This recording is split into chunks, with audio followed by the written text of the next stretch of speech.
Olá, Mia! Olá, Pedro! Bem-vindos ao podcast Inspiração para uma Vida Mágica. Hoje vamos falar sobre motivação. Sobre motivação, um dos temas favoritos do desenvolvimento pessoal, não é?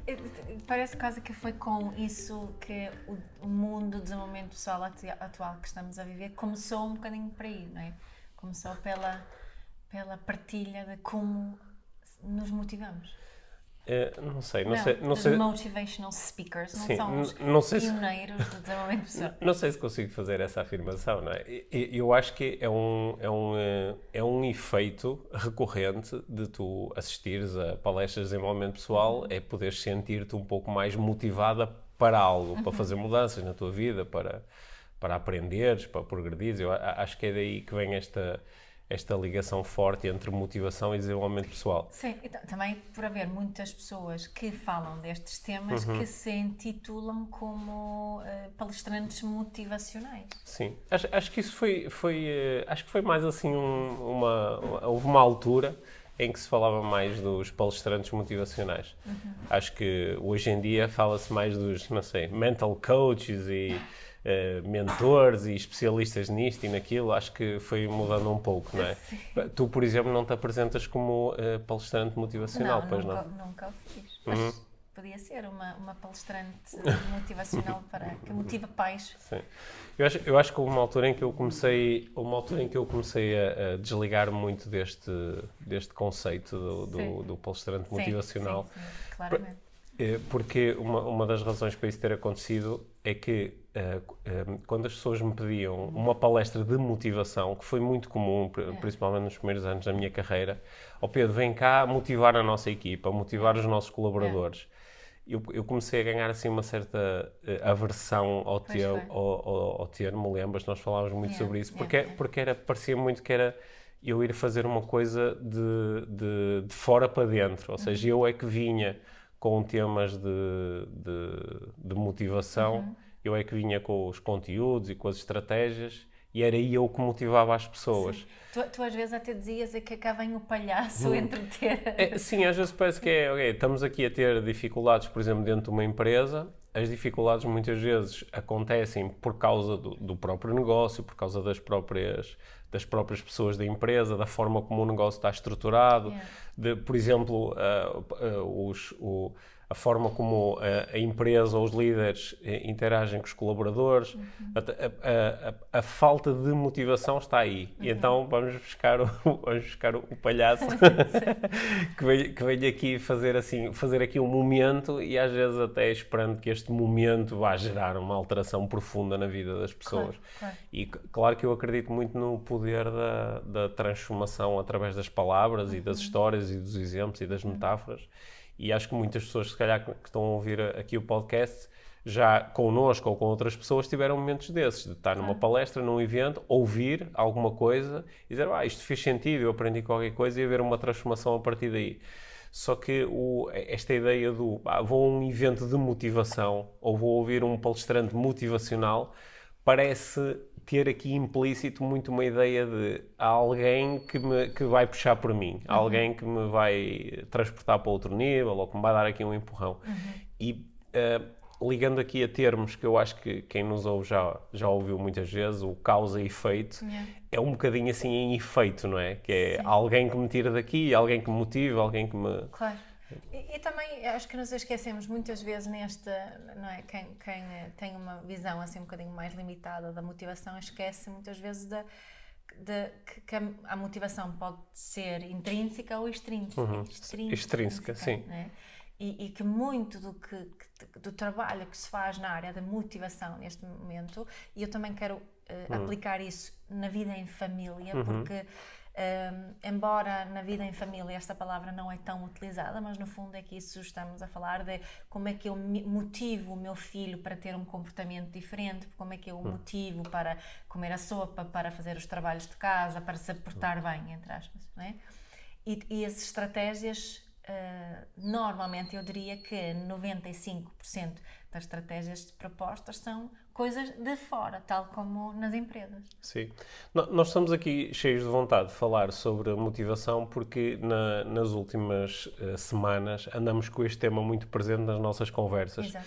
porque o tema da aula deste mês de junho no programa IVM+, foi precisamente motivação certo. Mais.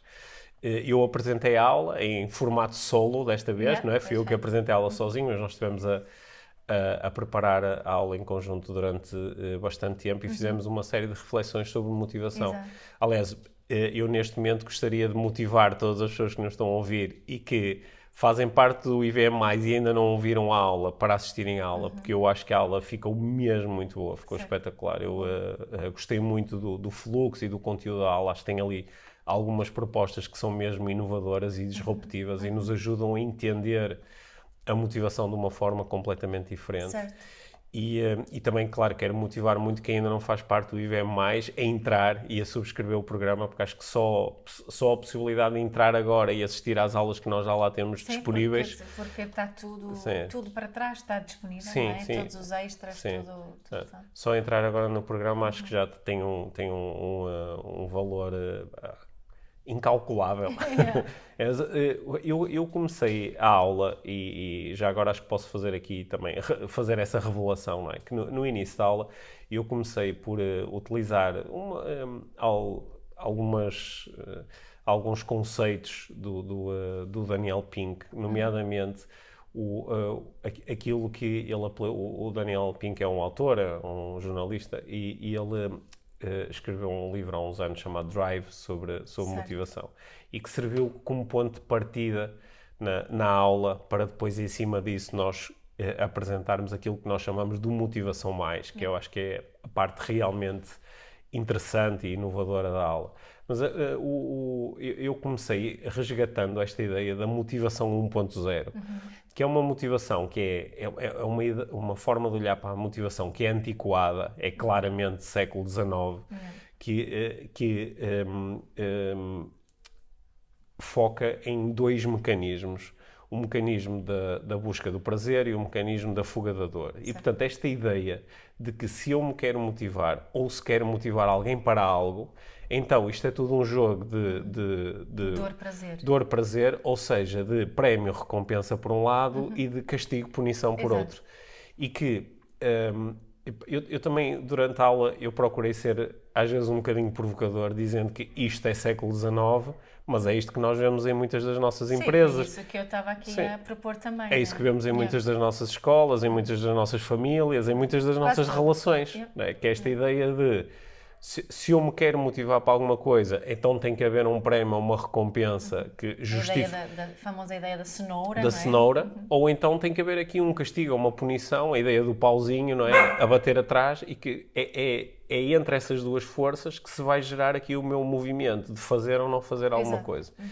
E claro que quem já pensou mais sobre isto, quem já refletiu mais sobre isso, percebe que deve haver muito mais para além destes dois mecanismos. Embora nós consigamos compreender que, sobretudo no curto prazo, no imediato... Funciona, muitas vezes. Assim funciona. Se eu de repente for ter com alguém e disser ou fazes isto ou eu bato-te, pode ser uma ameaça suficiente para que a pessoa faça aquilo que eu quero, não é?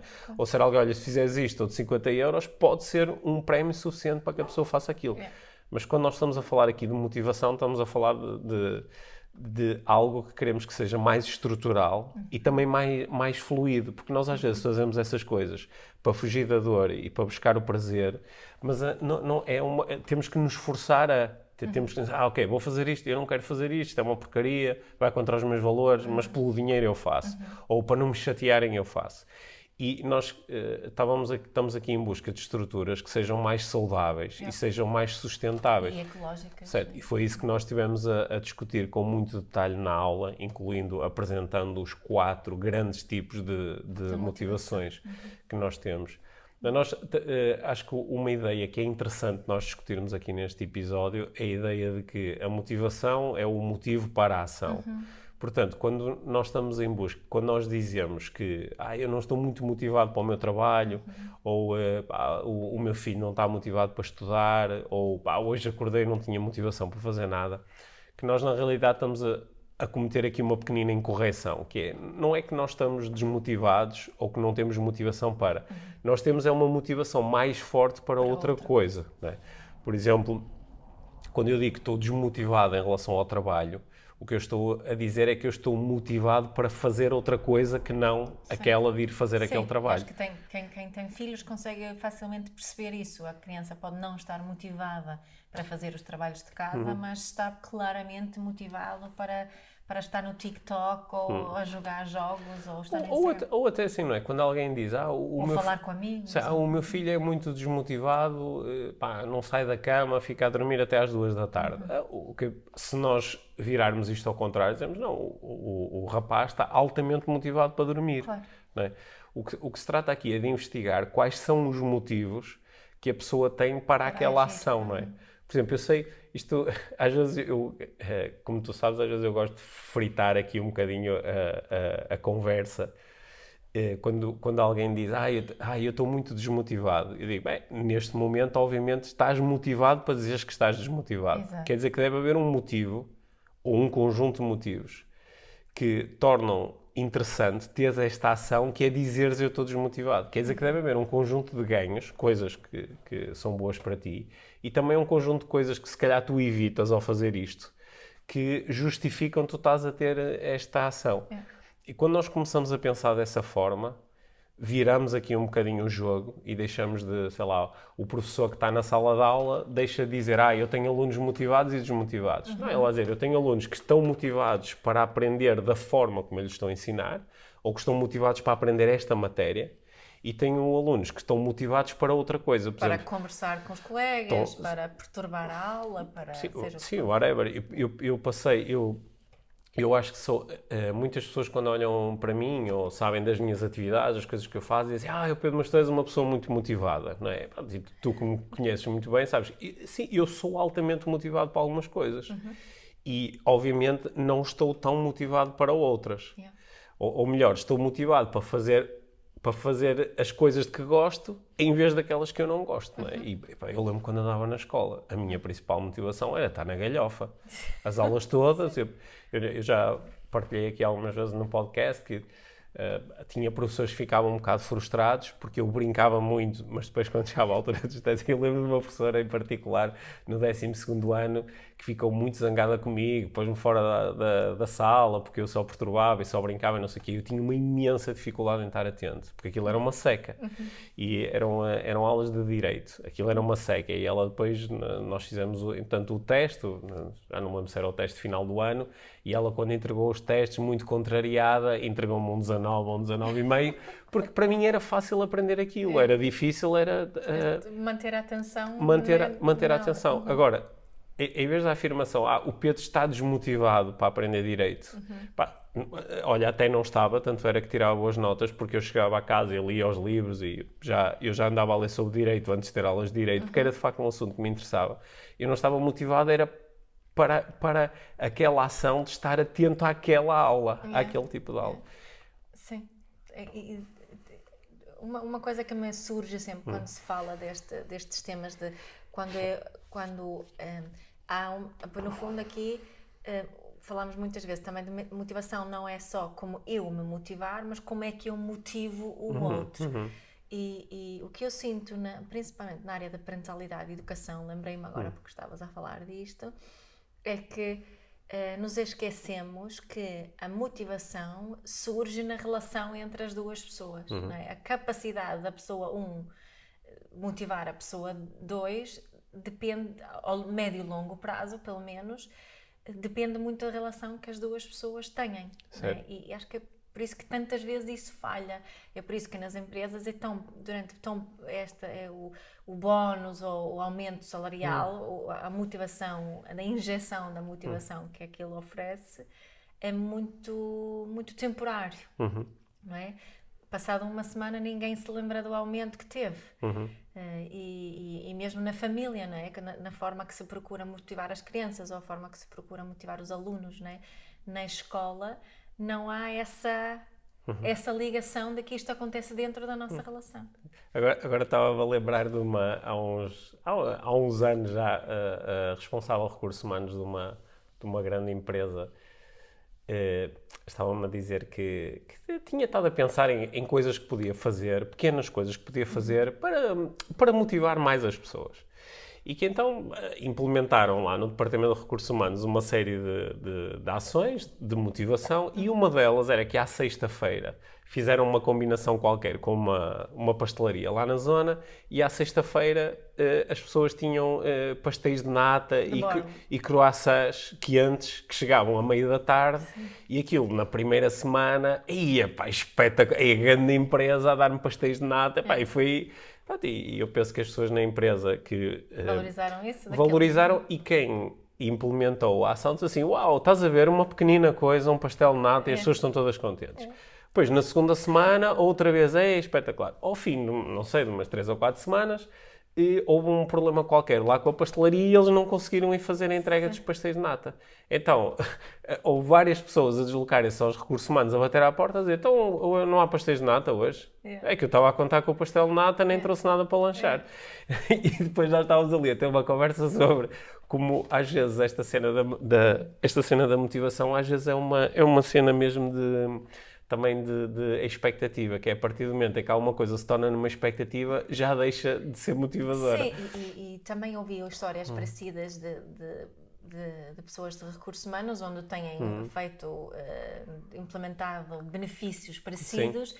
E não, hoje, depois as pessoas queixam-se: as natas não eram suficientemente queimadas, ou eram demasiado queimadas. E tu dizes: mais valia não ter feito nada. Não ter feito Mas nada. É engraçado que isto acontece também com o dinheiro. Yeah. Quando nós trabalhamos por conta da outrem e recebemos um salário no final do mês, o salário, nós sabemos que os aumentos salariais podem induzir uma maior motivação. Ou seja, agora eu tenho um novo motivo para a ação, que é poder ganhar mais dinheiro, ou poder ter um prémio, poder ter um bónus. Isso está bastante estudado, que há um valor a partir do qual este efeito deixa de ser muito ativo, não é? Sabendo que mesmo para o valor, eu acho que em Portugal anda nos, não sei se é 1.500 euros, à volta disso. Acima desse valor já não há nenhuma relação entre eu pagar-te mais e tu entregares mais. Okay? Já não há nenhuma relação. É mais uma relação de, através do salário, eu se calhar consigo atrair um colaborador que não conseguiria atrair com um salário mais baixo. Mas a partir do momento em que ele trabalha comigo, não é eu chegar e dizer: olha, vou-te pagar mais 500 euros que vai fazer com que ele entregue mais. Certo.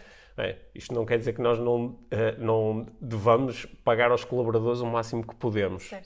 Não, é só mostrar que não deveríamos fazer isso em função de vou pagar mais para ter um melhor resultado, porque isso já não bate certo. Abaixo desse valor, aparentemente há ganhos de produtividade que parecem corresponder a agora estou mais motivado porque estou a ser melhor recompensado, portanto sinto melhor. Só que esse efeito dura muito pouco tempo.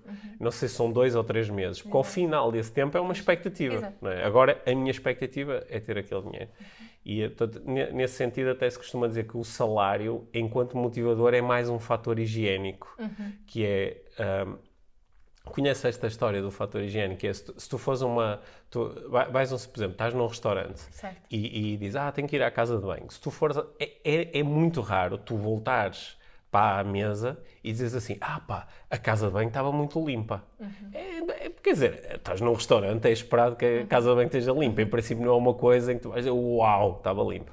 Mas se a casa de banho só se tiver uma decoração toda especial. Sim, ok, pronto. Mas o estar limpo não é uma coisa que diz: a sanita estava muito limpa. Ok, mas se estiver sujo, se houver papéis em todo lado, provavelmente diz assim: a casa de banho cheirava mal ou não.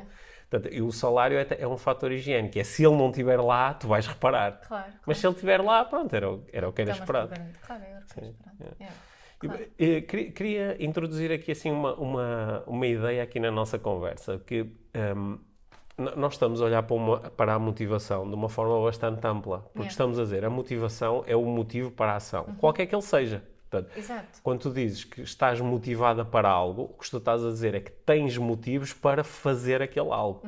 Ou quando estou, por exemplo, eu nesta reunião vou ficar calado. O que eu estou a dizer é que eu estou motivado para estar calado, logo eu devo ter um conjunto de motivos que sustentam o estar calado, né? Que me tornam interessante aquela ação. E eu às vezes vejo algumas discussões e posts e memes a correr nas redes sociais, por exemplo, a dizer uma coisa que está muito em voga é dizer que não é acerca da motivação, é acerca da disciplina, que não interessa se tu estás motivado ou não, o que interessa é se tu fazes. Ou seja, O que interessa é estar motivado para ser disciplinado. Sim, nesse caso o que a pessoa está a dizer é, por exemplo, eu acordo, imaginem, amanhã vou treinar. Yeah. E eu agora até estou cheio de vontade. Eu vou treinar, vai ser espetacular. Depois amanhã acordo. Está tão bom na cama. Estou motivado para estar na cama. Não me apetece sair daqui. Quer dizer, não sinto uma alegria, um contentamento, aquilo. Só que depois, de repente, lembro-me que se eu não for treinar, depois vou dizer eu não sou disciplinado. Se eu for treinar, vou poder dizer, caramba, mesmo sem vontade eu vim, eu sou disciplinado. E então, em nome desse motivo, tu levantas-te e vais. Ou seja, estás motivada para ser disciplinado. para ser disciplinada. Essa é a tua motivação. A tua motivação é poder chegar ao final do dia e dizer eu fui disciplinado. Exato. Ou seja, há sempre um motivo para a ação. Há sempre um motivo para a ação. Ou seja, há sempre uma motivação. Não é? Há sempre uma motivação. Se tu ficares na cama, é porque estás mais motivada, tens mais motivos para ficar na cama, em vez de motivos para ir. Eu gosto muito porque tu, já há muitos anos, tu começaste a falar disso. Acho que tu foste a primeira pessoa que esta ideia de um motivo para a ação. E eu acho que é tão giro porque mesmo que eu esteja mais motivada para algo que o meu julgador interno diz não deveria estar motivada para estar na cama, deveria estar motivada para treinar, por exemplo, ou para levantar cedo, ou para meditar, seja o que for, este julgador, né? Que julga o autojulgador que julga os nossos próprios atos, ou das pessoas da nossa volta também, claro. Mas quando eu me ligo a essa energia, que há sempre um motivo para a ação, torna-se mais fácil redirecionar essa energia para outra ação. Sim. Não é? Em vez de só me focar, estou desmotivada, não estou a conseguir motivar-me, não sei o quê. Quando eu coloco o meu foco no facto de que não, eu não sou uma pessoa desmotivada. Eu, neste momento, estou a julgar aquelas coisas em relação a quais eu realmente tenho motivação. O que é que eu vou fazer para redirecionar esses motivos para a ação? E para mim isso é altamente potenciador. Potenciador? Sim. Quando estamos a falar de motivação. Sim, porque aí tu estás a aceitar que tu estás motivada. Exato. Estás motivada para alguma Sim, coisa. e Nem que não seja me estou a identificar como uma pessoa desmotivada. Certo. Não é? Porque muitas vezes torna-se numa profecia autoproclamada. Certo. Porque acho que disseste aí uma coisa extremamente interessante, que foi utilizaste o verbo redirecionar. Portanto, tu vais redirecionar uma coisa que já existe, só que está direcionada para algo e tu vais redirecionar para outra coisa. Que é diferente quando eu digo não tenho motivação, parece que eu vou ter que criar a motivação. Exatamente. Daí às vezes vir a ideia do preciso da tal pessoa de fora, do tal motivador, do palestrante, do que é que seja, de alguma coisa que me motive. Não é? Tem que vir alguma coisa de fora, tem que vir o meu pai, tem que vir o meu chefe, tem que vir o meu amigo, tem que vir a minha mulher, alguém que me motive e me tire daqui. Sim, e isso também é muito... Quando nós somos a pessoa que gostávamos de ajudar outra pessoa a redirecionar a sua motivação, também torna as coisas mais... com uma energia mais potenciadora, acho E mais empática. Mais até. empática, mais compassiva, mais compreensiva e mais saudável e útil. E porque o que acontece nos relacionamentos, quando eu ouço uma mulher que quer que o marido seja mais motivado para praticar uma parentalidade consciente, ou quando os pais querem que o filho seja mais motivado para praticar exercício físico, ou arrumar a casa, ou fazer os trabalhos de casa, se nós entrarmos com esta energia, né, de que tu estás desmotivado, és um preguiçoso, deverias fazer outra coisa, a nossa relação será afetada negativamente. Em vez disso estás a dizer, ok, entendo que estás motivado para ter uma parentalidade deste género. E se eu estiver focada em, ok, a minha Quais são os intenção motivos? aqui é redirecionar esta energia, primeiro vou procurar perceber, ok, o que é que está por detrás destes motivos para a ação que o meu filho tem aqui. Né? Ligo-me automaticamente a isso. Para saber como é que eu vou redirecionar, tenho que perceber o que se está a passar. Mesmo esta conversa que nós estamos a ter, ela no fundo o que permite é um reframe gigante, é um reenquadramento gigante. E este reenquadramento pode, eu até vou acrescentar aqui um deve, ser utilizado mesmo quando nós estamos a lidar com comportamentos que podem já estar para lá da linha do saudável, né? Quando estamos a lidar com os chamados comportamentos problemáticos, né? Com, sei lá, a pessoa que está viciada em jogo. Né? Eu posso olhar para esta pessoa à luz deste enquadramento e dizer, esta pessoa está altamente motivada para jogar. Né? Uma motivação... E em vez de eu julgar aquilo, vou dizer, se esta mesma motivação, esta força motivacional que está lá presente, porque a pessoa vai todos os dias e vai jogar e investe o seu dinheiro todo e lida com grandes chatices para poder viver aquele vício. Se eu conseguisse redirecionar esta energia para outra coisa, seria incrível. Né? Porque há um conjunto de outras coisas que em princípio seriam mais saudáveis do que este. Só que em vez de julgar, só dizer assim, uau, quais são os motivos que estão aqui ligados e olhar tanto para os motivos conscientes, porque a pessoa pode ter uma narrativa em que me mostra logo, opá, quando eu estou a jogar não estou a pensar nos problemas que tenho em casa, quando estou a jogar sinto aquela adrenalina de não sei o que é que vai acontecer a seguir, quando eu estou a jogar estou ligado aos meus sonhos de poder ter muito dinheiro. A pessoa pode-me dar motivos conscientes, mas para além disso eu ainda posso investigar alguns motivos inconscientes, algumas coisas que a própria pessoa pode não conseguir entender. Se eu conseguir ligar esses motivos todos, em princípio no final eu vou ter uma história, um processo bastante coerente, que é, uau, qualquer pessoa no lugar desta, com estes motivos todos, estaria a fazer exatamente aquilo. Agora, depois posso entrar na segunda parte aqui deste processo, que é como é que eu desconecto alguns destes motivos desta prática e ligo alguns destes motivos a outra prática. E é só com isto que tu partilhaste agora que vamos realmente ter a informação que precisamos para conseguir fazer isso. Sim. Não é um bocado de nós, em vez de perguntarmos o que é que estas horas todas que o meu filho passa no telemóvel e está a retirar, pensar o que é que estas horas todas que o meu filho passa no telemóvel lhe está a dar. Sim, né? Lhe está a dar, e também um aspecto importante e que eu acho que conseguimos desenvolver com bastante detalhe na tal aula do IVM+, um aspecto bastante importante é não só o que é que ele está a ganhar, o que é que isto lhe está a dar, mas também o que é que isto lhe está a permitir evitar. Também. Né? O que é que lhe está a permitir evitar. E é interessante como eu acho que nós adultos podemos pensar em alguns exemplos clássicos, que é, eu trabalho até tarde, né? Venho muito tarde para casa, trabalho muitas horas. Né? Eu lembro, por exemplo, numa altura em que eu, ainda antes desta nossa bela aventura no desenvolvimento pessoal, onde eu trabalhava numa multinacional, trabalhava muitas horas, chegava muitas vezes muito tarde a casa, às 8, às 9, às 10, muitas vezes tarde, porque o trabalho estendia. Tinhas que fazer coisas. Tinha de fazer um monte de coisas.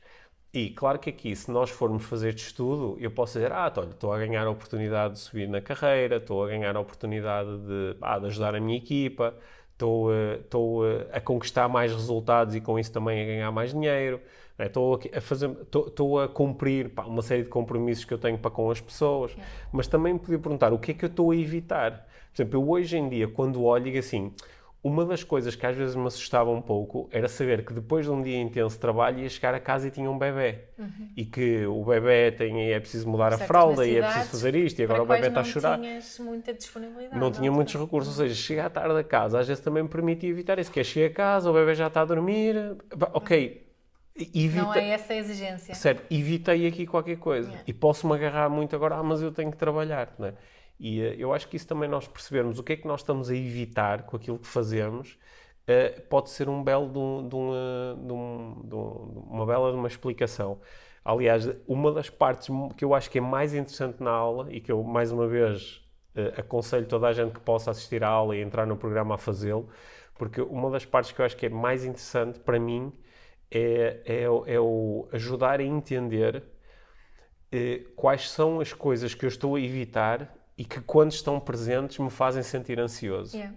Porque muitas das coisas que nós fazemos na nossa vida é para evitarmos o estado de ansiedade. Então inventamos 30 por uma linha, que podem ser aquelas coisas mais óbvias, que é para evitar a ansiedade fumo, para evitar a ansiedade bebo, corro, treino desalmadamente, como compulsivamente.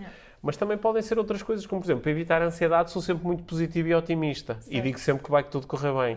Às vezes eu estou este motivo, o motivo de evitar a ansiedade, é um motivo muito forte para a maior parte das pessoas, só que só uma pequena porcentagem delas é que o reconhece. E isso que estás a, agora mais uma vez ligando aqui quando é para motivar os outros, para percebermos aí, por exemplo, isto entra também na dos nossos filhos. Às vezes o evitar estudar pode precisamente ser porque tudo que engloba aqui o estudo é uma grande fonte de ansiedade. Certo. Não é? Então, e o telemóvel não é uma fonte de ansiedade. O telemóvel dá-me coisas que são mais reguladoras, não é? Que é outra coisa que falamos lá na aula. Sim. Acho que aqui o que nós estamos a propor nesta conversa, não é? É que a motivação está sempre presente. Não é? Nós estamos sempre motivados. E que podemos utilizar muito aqui uma atitude de não julgamento e de olhar só para a nossa estrutura atual com essa leveza de o que quer que seja que eu estou a fazer tem um conjunto de motivos. Os motivos podem ser conscientes ou inconscientes. Deixa-me estudar isto. Não é? Para depois, se eu de forma deliberada quiser mudar alguma coisa, por exemplo, dizer assim, que engraçado, tenho a relva para cortar ou tenho alguma coisa para... Tenho o portão para... Tenho o portão para arranjar e estou há várias semanas a adiar esse momento, esse arranjo. Em vez de eu ligar o julgamento e dizer sou mesmo preguiçoso e eu não sei o quê, e sou sempre a mesma coisa, em vez de dizer assim, existe aqui um conjunto de motivos que fazem com que seja mais eficiente para mim adiar do que fazer. Quais são esses motivos? E agora posso começar a investigar mesmo isso. Mas sem pondo de lado as histórias superficiais e mergulhando mesmo na cena. O que é que está aqui mesmo em causa? É porque eu acho que quando estou a arranjar aquilo, estou a perder outra oportunidade, como por exemplo estar relaxado a ver televisão, é porque na realidade eu não sei muito bem como é que aquilo se arranja, portanto quando me dedicar a isso vou ter que provavelmente lidar com a frustração.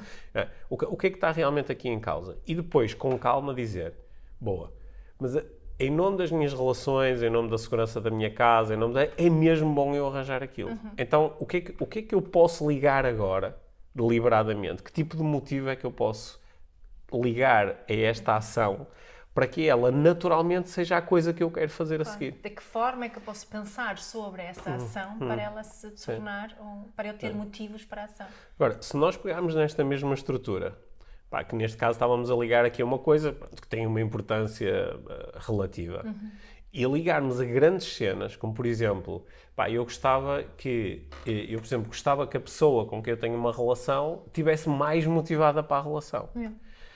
Se eu pensar nisto desta forma, ela, neste momento eu acho que a pessoa não está muito motivada para a relação, ou seja, está mais motivada para outras coisas. Portanto, se eu abandonar a velha estratégia, que é vou chateá-la e vou cobrar-lhe, porque se eu fizer isso, o que é que eu estou a ligar à relação? Mais coisas que fazem com que a motivação não esteja aqui e esteja noutro sítio, não é? Sim, mais coisas para a pessoa estar motivada para outras coisas sem ser a relação. Certo. Se eu achar que agora a minha ultimamente não está muito motivada para a relação, não me faz perguntas, quando eu quero conversar com ela não quero... Quer sempre fazer coisas sozinho. Então agora o que eu vou fazer? Vou ter com a minha e dizer assim, Mia, é sempre a mesma coisa, não me ligas e não sei o quê. Se eu parar e dizer assim, se existia um conjunto de motivos para a minha fazer outras coisas que não dar-me atenção, eu agora, quando muito, estou a reforçar esses motivos. Então, o que é que eu posso fazer aqui de uma forma que é mais saudável e também é mais eficiente e interessante para mim? Não é? O que é que eu posso fazer? Sim. E eu acho que essa alteração de paradigma pode ser mesmo transformadora, pode transformar as nossas vidas, porque nos pode ajudar nas relações, no trabalho, na saúde, nos pode ajudar de uma forma calma, sem loucura e sem desgaste, nos pode ajudar a conseguir gerir melhor a nossa motivação e também ajudar os outros de uma forma natural a estarem mais motivados para fazerem coisas que nós também achamos que são interessantes. Não é? E eu acho que isto é uma alteração fundamental do paradigma. Sim, e isso é mesmo fundamental para as nossas relações, não é? Como diz a Esther Perel, que a qualidade da nossa vida depende da qualidade das nossas relações. Porque nós temos aqui uma motivação intrínseca em nós que é contribuir para o bem-estar dos outros, não é? Mas queremos contribuir para o bem-estar dos outros quando isso não causa muita ansiedade, quando isso não causa stress, quando não há muitos julgamentos, não é? Portanto, nós temos esta atitude desta detetive dos motivos para a ação entre nós, contribui imenso para a criação dessas boas relações também. Eu queria reforçar isso um bocadinho, porque eu acho que muitas vezes quando se fala de motivação é algo muito individual, não é? Como é que eu me motivo para ter grandes resultados na minha vida sobre mim, não é? E eu gosto de ligar isso a algo mais global, dos relacionamentos a dois, na família, na nossa sociedade, como isto também pode ser utilizado para todos nós estarmos bem. Sim, e até para tratarmos das causas que tu tens muita dificuldade em afetar individualmente e que todos juntos podemos afetar, às vezes de uma forma até mais rápida do que o que pensamos, não é? Porque provavelmente tu sozinha não vais conseguir fazer grande coisa em relação ao aquecimento global, não é? Se calhar não vais conseguir fazer grande coisa em relação aos direitos dos animais ou aos direitos das crianças. Vais poder fazer isso por 2 ou 3 crianças, se calhar. Mas quando nós nos juntamos e estudamos quais são os nossos motivos para esta grande ação. Não é? Aliás, eu acho que isto também é um belo paradigma para ser utilizado quando queremos promover alterações sociais. O que é que nós podemos propor aqui, de que forma é que nós podemos nos instruir mutuamente para que haja aqui alguns motivos que são mesmo interessantes. Eu lembro-me uma alteração aqui há uns anos que até se torna estranho pensar nisso agora. Tu lembras-te quando o governo decidiu, em conjunto com as instâncias europeias, a uma altura em que se decidiu que não era possível fumar dentro de espaços fechados, não é? Hoje em dia até é estranho essa ideia, não é? Eu lembro-me de ir à padaria junto à casa dos meus pais e aquilo era preciso furar a nuvem para conseguir comprar pão. E que hoje em dia isso parece só estranho, não é? Te lembras, as pessoas fumavam dentro do supermercado. E nos aviões? Isso já foi antes disso. O dos aviões foi mais cedo, sim, mas os aviões era que... E acabavas na linha onde fumava-se em todo lado, sei lá, entravas no elevador e estavam só a fumar. E pronto, fumava-se... No banco, aqui em Portugal. E eu na altura lembro-me que, aliás, foi muito discutido isto, vai ser muito difícil implementar esta alteração. Vai ser muito difícil. Só que na realidade, depois até foi uma certa surpresa de que a facilidade aparente com que isso aconteceu e com que as pessoas se habituaram a, quero fumar, fumo num sítio ao ar livre, ou fumo em minha casa, ou fumo na rua, não é? Não vou fumar dentro do meu escritório. A facilidade com que isso aconteceu. Porque houve ali alguns motivos para a ação. Lembras-te que usou-se muito a penalização, que vai haver multas, e depois os cafés e os restaurantes, por exemplo, eles também são multados, portanto, vamos pôr aqui um bocadinho a responsabilidade de implementar a regra também nestas pessoas. Portanto, foi muito por aí. Mas eu acho que o principal motivo, esta é a minha especulação, é que quando tu de repente entraste num restaurante e estava limpo, os próprios fumadores diziam, fogo, isto é muito mais agradável assim. Não é? Só que havia sítios onde tu nunca tinhas essa experiência, aquilo estava impregnado nas paredes, não é? Aquele cheiro.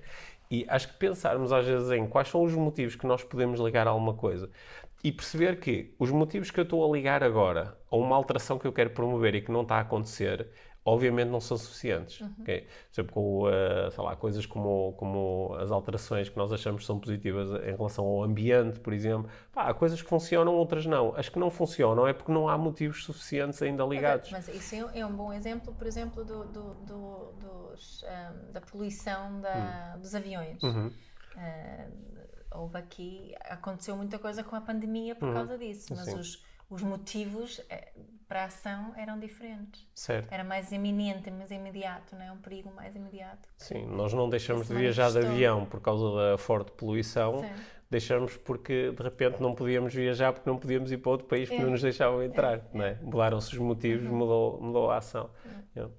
Eu acho que esta conversa, eu acho que ela é muito interessante, porque se nós compreendermos melhor a nossa estrutura de motivação e compreendermos melhor a estrutura de motivação dos outros, podemos operar aqui algumas transformações mágicas. Podemos fazer uns passos de magia. Sim, eu acho que eu gostei desta conversa também porque focou aqui em alguns aspectos que eu acho que são determinantes aqui, e só essa mudança de paradigma ou esse reframe, esse reenquadramento que tivemos a falar. Eu sei que para muitas pessoas faz uma grande diferença. E claro que há muito mais para dizer, mas isso temos na aula IVM+. Sim. Para quem já está no programa e ainda não viu, olha, vão lá ver. E para quem tem interesse em explorar este tema da motivação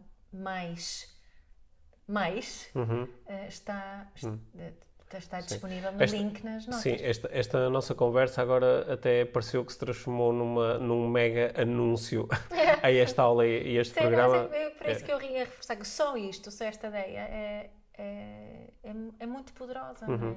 Deste reenquadramento, este olhar diferente para o que é motivação e aquilo que nos motiva. Dito isto, vão lá inscrever-se no IVM+. Nós temos para os próximos meses, temos uma série de novidades que nós vamos lançar no programa, e com o passar do tempo o programa cada vez é mais rico, cada vez tem mais conteúdos, portanto cada vez há mais a ganhar em juntar-se a nós e a esta comunidade, sendo que algumas das novidades que nós vamos lançar em breve são precisamente para reforçar a comunidade e para garantir que vocês conseguem encontrar, dialogar e criar relações com pessoas que têm interesse em desenvolvimento pessoal, têm interesse nestas aberturas que nós temos proposto tantas vezes aqui no Inspiração para uma Vida Mágica. É isso? Estou entusiasmada com isso. Estás motivada para? Estou motivada, deveria ter utilizado essa palavra, claro. Motivada e entusiasmada. Boa. Sim, bom. Eu agora estou motivado para terminar esta conversa e ir fazer outras coisas. E, portanto, Quero treinar. Portanto, quero-te agradecer pela conversa. Eu vou ver o que vamos fazer com o almoço. Sim, obrigado. Beijo.